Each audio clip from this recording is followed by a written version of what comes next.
Olá pessoal, sejam bem-vindos a mais uma aula do canal de Engenharia da Física. Na aula de hoje nós vamos continuar a playlist denominada Cálculo Variacional. Hoje nós vamos resolver qual é a superfície de mínima área, tá? Bem, nós vamos ver que essa superfície mínima, né, ela é denominada de catenária, tá? Então, onde você pode, antes de nós iniciarmos a discussão, né, o cálculo, né, do variacional, onde que a catenária aparece em alguns problemas físicos, né? Então, se você estiver estudando, né, se você pegar, por exemplo, entre dois postes, né, você tem um fio de alta tensão. Então, é um fio, né, de alta tensão que está suspenso através de dois pontos, né, que são os postes nas extremidades. A curva gerada, né, existe dois pontos de apoio, né, nas extremidades.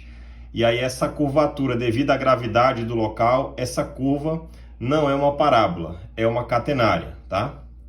Uma outra aplicação, né, de catenária na física seria o elétron ou qualquer partícula carregada quando ela passa, né, horizontalmente por um campo elétrico vertical, né? Então, se essa velocidade, né, dessa partícula carregada for muito menor que a velocidade da luz, a trajetória executada por essa partícula ou elétron, por exemplo, é uma parábola. Se essa velocidade for próxima à velocidade da luz, essa partícula carregada, ao passar por esse campo elétrico vertical constante, uniforme, essa trajetória vai ser a catenária, tá?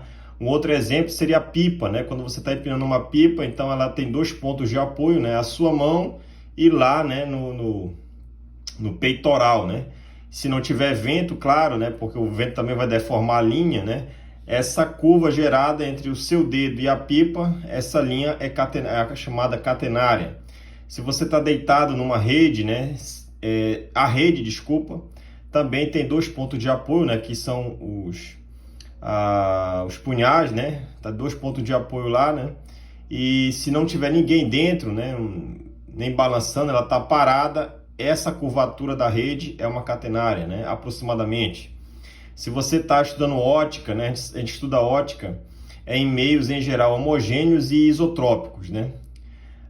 Mas se você estiver estudando na ótica um meio, né, o índice de refração em um meio anisotrópico, né, e não homogêneo, por exemplo, se você pegar o índice de refração no ar, né, na atmosfera, você vai ver que o índice de refração do ar, conforme a altitude vai aumentando, ele vai mudando com a altitude, né? A variação do índice de refração com a altitude, você pode mostrar que o caminho da luz, né, que é a geodésica nesse problema, né, o caminho percorrido pela luz, né, o princípio de Fermat, esse caminho da luz por exemplo, para meios onde o índice de refração muda com a altitude, você vai gerar a curva da luz, né, vai ser a catenária, né?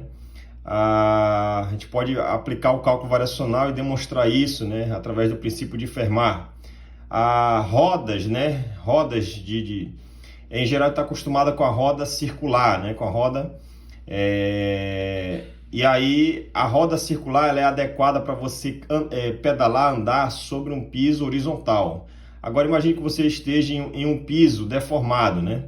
Então, se você tiver rodas, por exemplo, se você andar com uma roda convencional, né, sobre uma costela de vaca, né, pistas de terra, você vai ver que você vai ter um desconforto, né?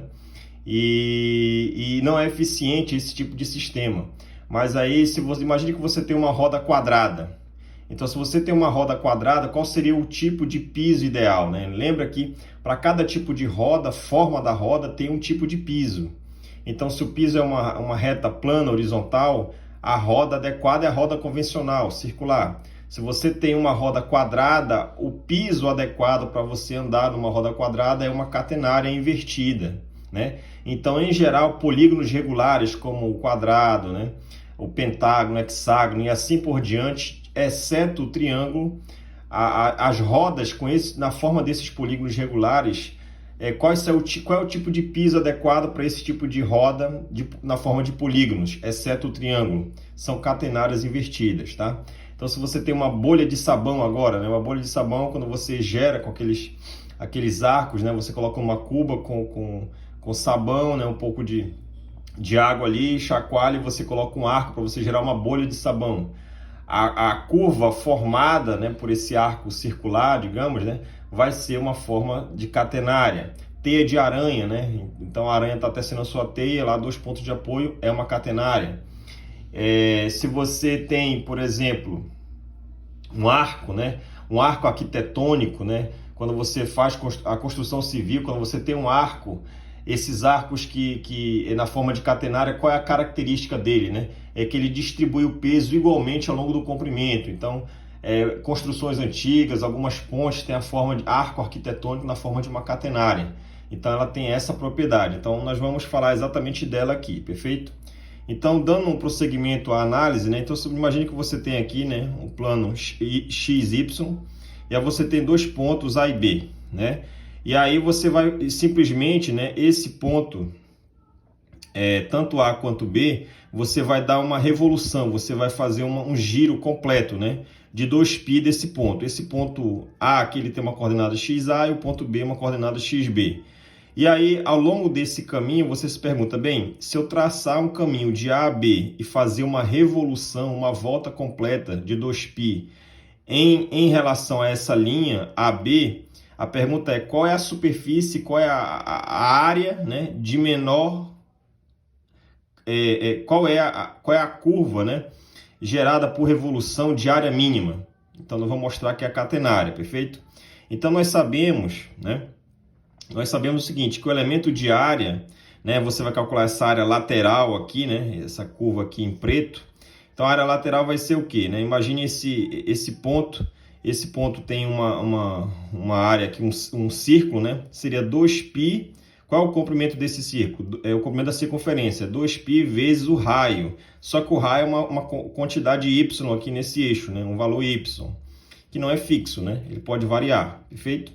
E aí, então, qual seria a área lateral desse cilindro, dessa forma, né? Digamos, tridimensional? A área lateral seria o comprimento desse círculo, 2πy, vezes o elemento de caminho, né? Ao longo do trajeto AB. Então, o elemento infinitesimal de caminho, né? De comprimento ds está aqui. Então, esse é o elemento de área. Então, a área lateral seria 2π vezes esse raio, que é y, tá? Vezes o elemento de caminho ds.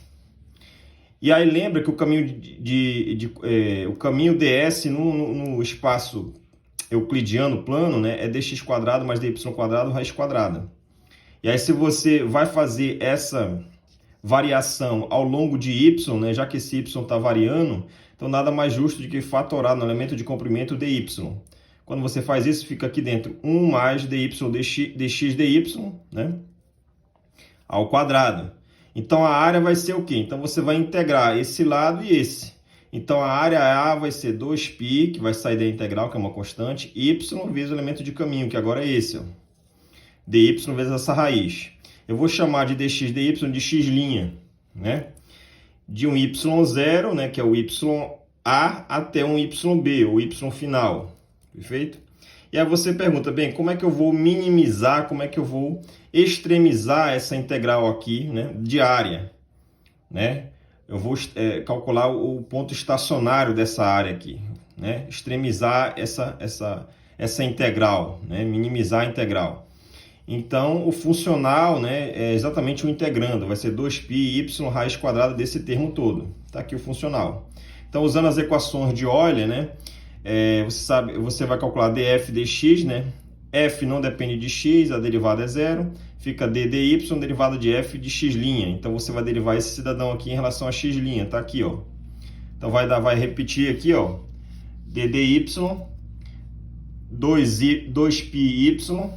Vou derivar agora em relação a x'. Vai dar meio de 2x'. Essa raiz vai passar para o denominador, né? Tá aqui, ó, tudo isso igual a zero.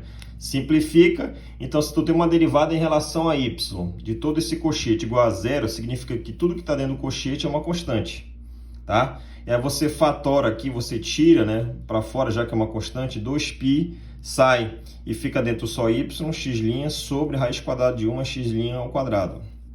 Tudo isso é zero, então tudo que está dentro do cochete é uma constante, que eu chamei de k. E aí, produto dos meios igual aos extremos, leva todo mundo ao quadrado. fatora x' quadrado, fica isso aqui, né, esse termo. Então, como você quer achar x', você passa todo o parênteses para o outro lado dividindo. E passa o quadrado na forma de raiz para o outro lado. Então, raiz de k quadrado é k, e o que passou para cá para o denominador está dentro da raiz, y quadrado menos k quadrado.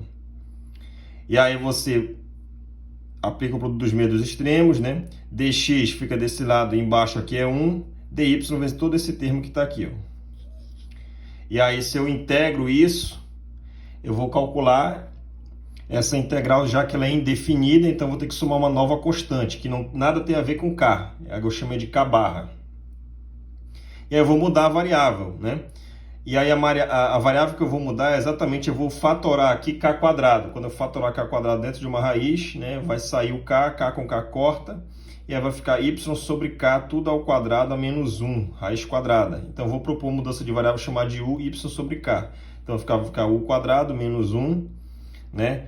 Aí dy, se você deriva du, então vai dar dy sobre k, tá aqui. Substitui dy e isola da k du. Integrado de raiz quadrada de u quadrado menos 1. Tudo isso mais k barra. E aí isso aqui é uma integral direta. Isso aqui é a integral do arco cosseno hiperbólico de u. Ou cosseno hiperbólico a menos 1, também pode ser. E aí você passa... Desculpa, você passa esse k barra para o outro lado, fica x menos k barra, esse k que está multiplicando passa para o outro lado dividindo. E aí fica somente desse lado aqui o arco cosseno hiperbólico de u. E mais quem é u? Y sobre k. E aí você multiplica tudo por cosseno hiperbólico. O cosseno hiperbólico de todo esse termo.